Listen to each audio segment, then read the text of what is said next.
Les arènes de Nîmes sous la neige au mois de mars. Les habitants du sud de la France se demandent si le printemps 2010 n'est pas une arlésienne.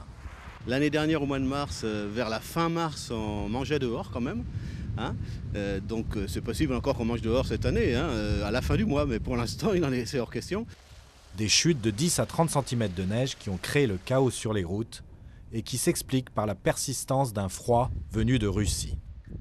Face à cet air froid, on a une dépression en Méditerranée, de l'air doux et humide qui remonte. On appelle ça un conflit de masse d'air et donc une perturbation des fortes précipitations. Donc là, sous forme de neige puisque les températures sont froides. Donc c'est une situation en cette saison qui est assez rare, mais pas impossible puisqu'elle arrive là une fois de plus.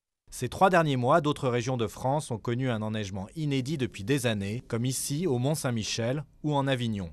Mais, s'ils évoquent un hiver remarquable, les spécialistes se refusent à parler de froid exceptionnel. On ne parle absolument pas de dérèglement climatique. Vous savez que le climat varie. On a des hivers doux suivis d'hivers plus froids. Et donc c'est dans la norme des choses. Et en termes de météo, la mémoire est courte. Il ne faut pas oublier que dans les années 70-80, on avait également des épisodes neigeux très importants, avec parfois 15 jours ou 3 semaines de neige au sol. On a tout simplement oublié ces hivers-là. D'autres chutes de neige ne sont pas à écarter cette semaine, même en Corse, placée en vigilance orange.